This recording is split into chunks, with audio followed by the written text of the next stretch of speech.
Hi and welcome to another review from the Review Tuesday and Pop Horror. I am reviewing Vampyr. Vampyr is Sherlock, but not as you know him. This is my first impressions review, so cue up your best vampiric voices and let's get our fangs stuck in.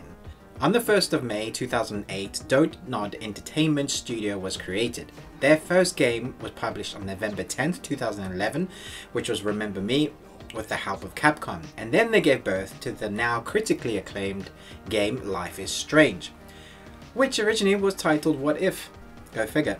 Since then, the studio became quickly recognized for the quality of its immersive gameplay worlds and phenomenal narratives, which brings me to Vampyr.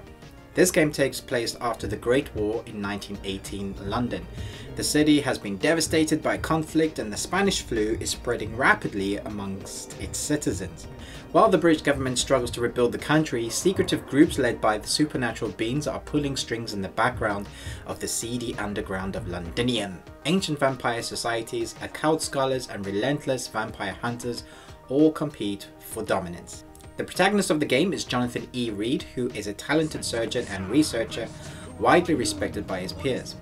At the beginning of Vampyr, Dr. Reed awakens with a terrible thirst for human blood. In his quest to find a cure for his vampiric condition, he tries to maintain a rational and scientific method, all while coming to terms with a strange supernatural world. Vampyr of course adheres to the mechanics and rules of an action/RPG. There are many shiny collectibles to collect in all their glory as you explore the moody underbelly of London. You have to upgrade your character and weapons as is tradition with an RPG action game. The game ticks all the right boxes when it comes to action and RPG. But this is where the game gets really interesting and feels fresh. It has unique attributes that I'm sure have been done before in some other games. However, the way Dontnod have used these within the design of their game I feel is quite brilliant. I have 5 key points of why you should buy this game. 1. It's Sherlock, but not as you know it. Now most people will probably love Sherlock Holmes in some form, whether it's the films, TV series or games. Everyone loves to be on the brainy ride with Sherlock Holmes and Watson trying to figure out who done it and why. Here the game lets you become the detective and the stakes are super high. Detecting and investigating is a key part of this game and works really well in between the bloodletting. 2. There is no difficulty setting in this game. Don't worry, it's not Dark Souls hard. However, at the beginning of the game, a message pops up telling you that being evil makes you stronger, you know, by sucking on people, etc. Or you could make the game harder, but you'd have to be the good guy. This game will make you question your morality as you tell yourself, it's okay, it's just a game. Oh, and by the way, every decision shapes the outcome of the game, so keep that in mind when making those I want to be good or bad. 3. The score and color palette work well with the narrative. How many times have you played a game or watched a film that just seemed out of place? This is not the case here. As you play, you will feel the dark, noir tones meld into the story seamlessly. Even your special abilities add another layer of color to help set the tone of the game. It's dark, it's moody, it's right.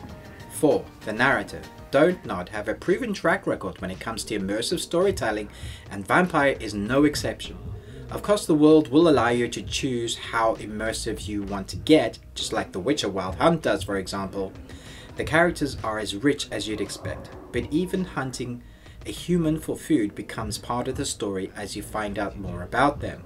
Their blood type, who they are, what they do. The game cleverly deepens your understanding of the world and its rules even while you are contemplating on whether you should suck the life out of the poor meat stick in front of you. 5. Vampyr sticks to the lore of old. The world, our world, is full of vampire lore which have been obscured to oblivion. I mean, just look at Twilight. Shiny vampires? Come on. Thankfully, we are back to the basic. Sunlight hurts, fire kills, and vampires are to be feared. The way it should be again. Thank goodness.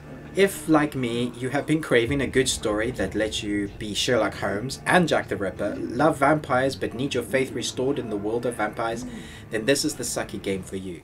Thank you so much for watching this review. If you found this review informative, then please give us a thumbs up and share and comment. Let us know what you think of the game. Are you intending to buy it? We'd love to chat to you guys in the comments. See you soon.